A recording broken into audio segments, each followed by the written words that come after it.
Sudan crisis, war crimes suspect free amid chaos.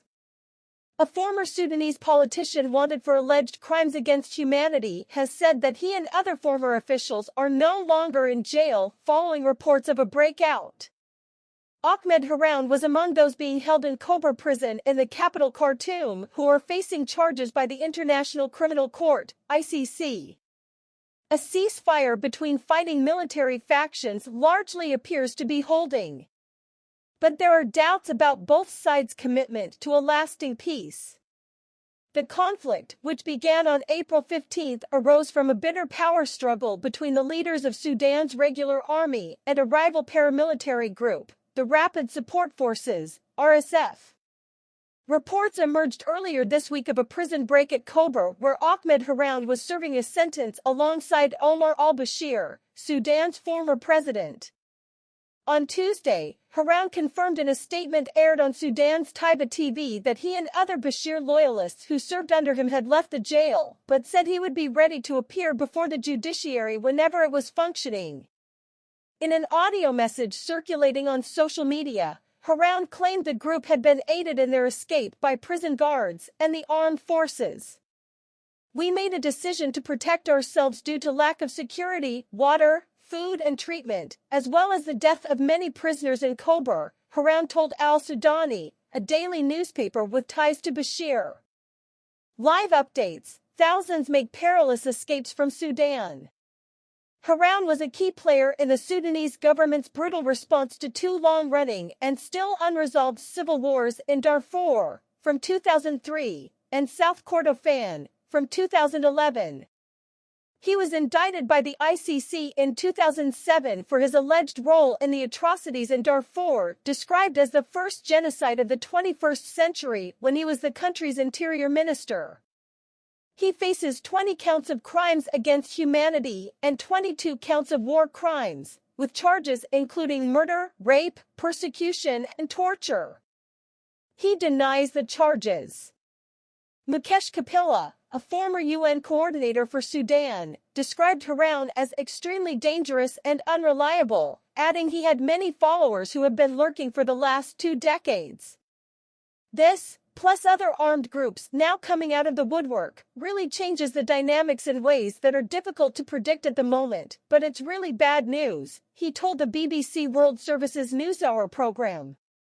Haroun was arrested in 2019, after veteran leader Bashir was ousted by the military amid mass protests. The country has experienced frequent unrest and several other coup attempts since then. Bashir, who is 79, had been serving a jail sentence for corruption. He is at a military hospital in police custody, having been moved there before the latest hostilities broke out, according to Sudan's army. He is also accused by the ICC of leading a campaign of mass killing and rape in Sudan's Darfur region, which he denies.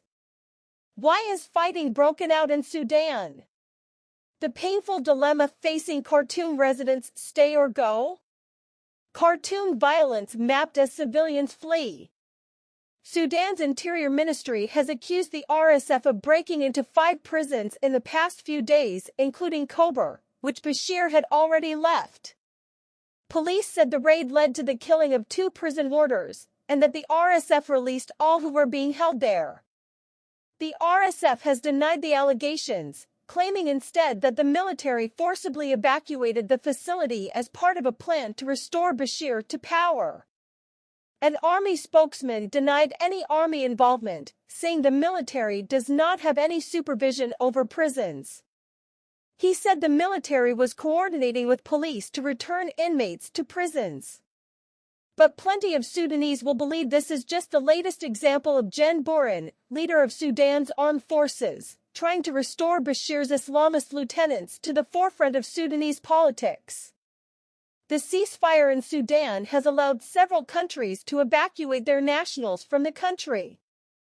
Several evacuation flights carrying UK nationals from Sudan have landed in Cyprus, while a boat evacuating more than 1,600 people from dozens of countries has now arrived in Saudi Arabia. Both Germany and France say all their citizens have now left the country. Volker Perthes, who is the UN Special Envoy to Sudan and is currently in the country, said on Tuesday that the 72-hour pause in fighting still appeared to be holding together. But gunfire and explosions continued to be reported in Khartoum and the nearby city of Omdurman. There is yet no unequivocal sign that either side is ready to seriously negotiate, suggesting that both think that securing a military victory over the other is possible, said Mr. Perthes. The ceasefire, which began at midnight local time, 2200 hours Greenwich Mean Time, on Monday, is the latest attempt to bring stability to the country after fighting broke out nearly 2 weeks ago. At least 459 people have died in this conflict so far, though the actual number is thought to be much higher. Thousands more are reported to have fled Sudan, and the UN has warned that this is likely to continue. Lines of buses and other vehicles are continuing to leave Khartoum despite rocketing prices of fuel and bus tickets. There is also concern for those who are left behind, with an estimated 24,000 pregnant women currently in Khartoum who are expected to give birth in the coming weeks. Mr. Perthes also said that many homes, hospitals, and other public facilities had been damaged or destroyed in residential areas near the army headquarters and airport in Khartoum during the fighting. By James Gregory and James Copnall.